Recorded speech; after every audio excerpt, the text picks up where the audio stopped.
Madame, Monsieur, bonsoir. Voici les titres de l'actualité de ce lundi. La fin de l'année, c'est dans quelques semaines et on se demande tous à quand le déstockage des jouets. Eh bien, l'une de nos équipes de reportage a sillonné des magasins de jouets pour nous en donner la réponse dans ce journal. Et ces images, ces scènes de désolation que vous verrez dans quelques instants en Indonésie où un tremblement de terre de magnitude 5,6 a fait au moins 162 morts et plus de 700 blessés. Tremblement de terre survenu ce 21 novembre sur l'île de Java. Voilà pour le sommaire. À quelques semaines de la fin de l'année, les grandes surfaces sont bien achalandées. C'est aussi l'opportunité d'évaluer les anciens stocks de jouets. À Abidjan, le constat est clair. Les petits vendeurs enregistrent un grand nombre de clients à l'oreille des fêtes de fin d'année. Mais c'est beaucoup plus timide dans les grandes surfaces. Yacouba Koulibaly, Joël Gossé. Ici, dans ce grand magasin de jouets en face de la grande mosquée de la commune d'Edjamé, ce n'est pas la forte affluence. Ali, l'un des co-gérants de cette grande surface, le déstockage proprement dit, n'a pas encore débuté. La période favorable, c'est Noël, parce que c'est le jour où tout le monde offre des cadeaux à leurs enfants, c'est le jour où le Christ est né, c'est le jour où les gens en profitent pour faire du bonheur à tout le monde. Et quand Noël approche, on essaie de tout faire pour essayer d'évacuer tout ce qu'on a comme jouets, tout ce qu'on a comme articles de Noël pendant cette période-là, pour renouveler pour l'année prochaine. Les choses bougent plutôt bien chez cette vendeuse de jouets. Les clients viennent de toutes les communes du district d'Abidjan s'approvisionner chez Alabi Véronique. Ces jouets s'achètent comme de petits pains. Je préfère vendre. C'est cela, il y a du monde qui vient payer dans ma main ici. Plus que c'est prix de carton, je donne à tout le monde. Les gens viennent nombreux, plus que je donne à prix de carton. Donc voilà pourquoi ça sort rapidement. Une opportunité pour cette détaillante venue de la commune de Yopougon pour acheter des jouets à moindre coût. Je suis venue me ravitailler ici parce que le prix est moins cher par rapport au magasin. Ils sont nombreux ces propriétaires de grands magasins qui attendent avec impatience la période favorable au déstockage des jouets. Noël, c'est bientôt et se défaire de ces anciens jouets ferait leur affaire. Quelques billets de plus dans leur caisse ne les déplairaient pas du tout. Et un mot de football dans cette édition. Avec l'entrée en lice des Lions du Sénégal à la Coupe du Monde 2022 au Qatar, les champions d'Afrique se sont inclinés sur le score de 2-0 face aux Pays-Bas.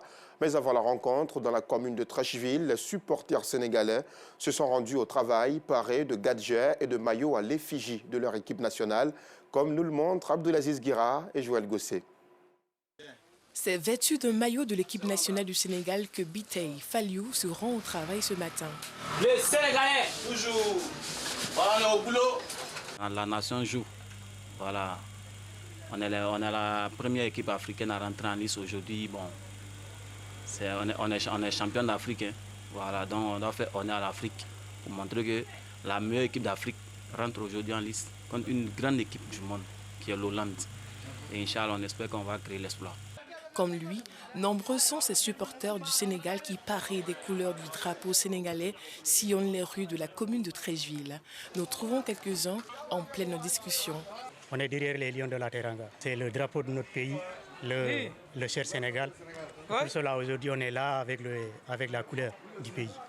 Au grand marché de Treichville, un drapeau du Sénégal attire notre attention. C'est que dans ce marché, tout comme dans les rues, les supporters montrent leur enthousiasme. Nous sommes derrière les Lions. On espère que Dieu va être avec nous. Ici, il n'y a pas que la communauté sénégalaise qui soutient les Lions de la Teranga. Moi, je supporte le Sénégal. Je suis malienne, mais j'aime les Sénégalais. Je travaille avec eux. C'est pour ça que j'aime ça. Je suis ivoirienne, mais je supporte le Sénégal. J'adore vraiment ce pays parce que nous sommes frères et... Dans la commune d'Adjamé, les points de vente de maillots de l'équipe nationale du Sénégal sont en rupture de stock. Les maillots du Sénégal, ça manque dans ma chemin. Moi, mais ils vendent des maillots, là, tout ça, c'est des maillots. On me demande depuis matin, il n'y a pas de maillots du Sénégal. On demande dans le marché. Il ne faut pas dire qu'il n'y a pas dans le marché, mais ici, là, moi, je ne vois pas où. Vous voyez, il y a les gens qui demandent à plein, même là, on ne fait pas voir. On dit, même si on fait en avoir dans le marché, je lutte pour avoir maillots du Sénégal. Ça manque à là.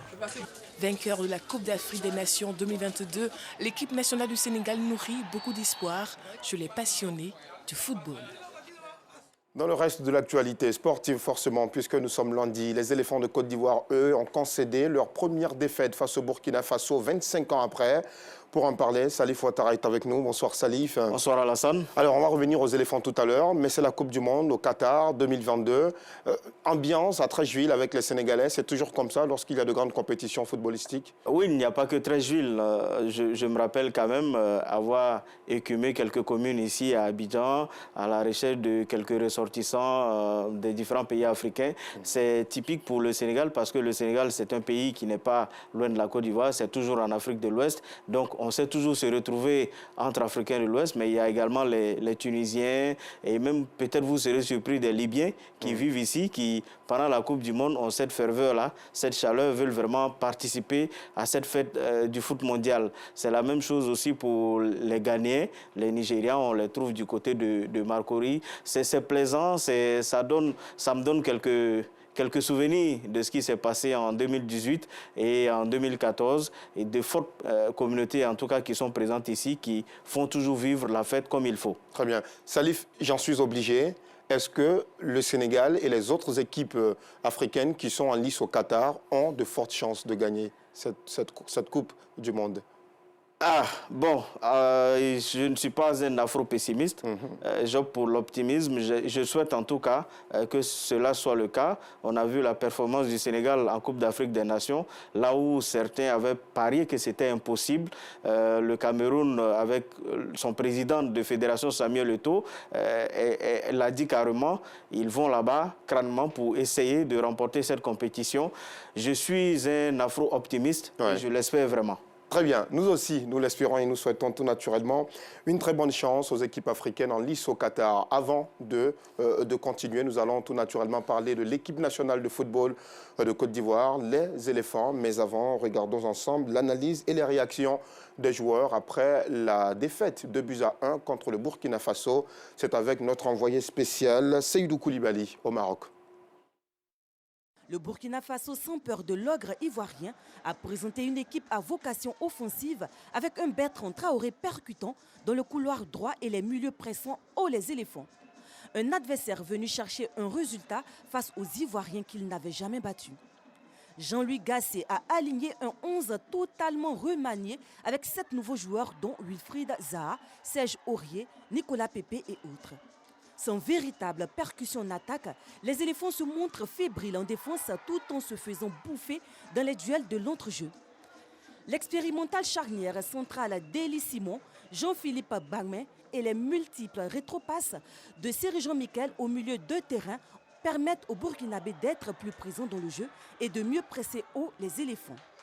En attaque, Nicolas Pepe et Wilfried Zaha manquent de percussion et de vivacité sur les côtés, privant ainsi Christian Kwame de munitions. Même si les Burkinabés ont manqué sur 2 faits de jeu, un corner et un penalty, les éléphants n'ont pas montré grand-chose, sauf dans les dernières minutes de jeu, lorsque des remplacements ont été effectués et que l'équipe ressemblait plus ou moins à celle qui a explosé le Burundi. Les erreurs viennent pratiquement de nous. On est une équipe joueuse. Après, franchement, des fois, c'est pas facile. À chaque fois, comme des équipes qui sont regroupées comme ça, je pense qu'ils nous ont analysés comme nous aussi on les a analysés. Et je pense qu'ils ont mieux joué les coups. On a tenu tête à la Côte d'Ivoire et voilà, on met fait à une série noire. Ça faisait longtemps qu'on n'avait pas gagné contre la Côte d'Ivoire. Ça fait plaisir et on va continuer à progresser. Jean-Louis Gasset a 4 mois pour méditer avant les Jougs de mars 2023. Un reportage commenté tout naturellement par Aude Alegbe. Salif, on ne dira pas que c'était une défaite logique. Les éléphants de Côte d'Ivoire avaient les arguments face à cette équipe du Burkina. Les éléphants de Côte d'Ivoire avaient effectivement les arguments. Quand on a vu ce qui s'est passé face au Burundi, il faut le signaler quand même qu'il n'est pas une grande nation de football. On s'est dit qu'il y avait cette envie de jouer, de gagner, de dominer. Ce stage-là était fait pour cela. Mais finalement, face au Burkina Faso, l'équipe aussi a été remaniée. Hein, ça, il faut le reconnaître, avec beaucoup de remplaçants. Ceux qui avaient été titulaires face au Burundi se sont retrouvés sur le banc de touche. Jean-Louis Gasset a pratiquement aligné son équipe type. C'est une équipe qui a une épine dorsale. On a les cadors qui sont là, qui étaient présents. Mais finalement, face aux étalons, on s'est rendu compte que c'était compliqué. Le système n'a pas du tout marché. Finalement, il a fallu rappeler ceux qui ont joué face au Burundi, les jeunes, les Crasso et autres, pour venir en renfort, mais c'était déjà trop tard. Je pense que il faut analyser froidement la situation, il faut se remettre en cause, il faut accepter de ne plus s'appeler forcément une grande nation et du football. Il faut chercher les joueurs qu'il faut pour constituer une vraie équipe. Je ne dis pas que ceux qui sont là ne sont pas performants, mais il faut avoir une vraie équipe à laquelle on est sûr, celle qu'on peut appeler à tout moment, qui peut batailler dur, comme l'ont fait les Camerounais. Vous avez vu ce match-là, c'était chaud face à l'Algérie, mais on a eu des garçons qui étaient sûrs d'eux à 100%. Crânement, ils ont tenté leur chance. Psychologiquement, ils étaient là, ils étaient pressants. Je pense qu'il faut ça pour les éléphants.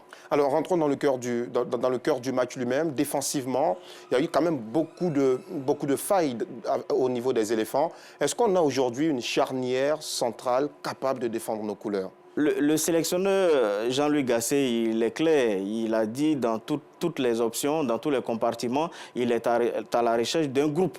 Donc, même au niveau de la défense, il essaye tout le monde. J'ai aimé cette phrase d'un des cadres de la sélection qui a dit comme ça, on est tous à l'essai. Donc, tout le monde est à l'essai. Il n'a pas encore trouvé une équipe type. Il n'a pas encore trouvé de joueur type pour la défense, pour le milieu de terrain, comme pour l'attaque.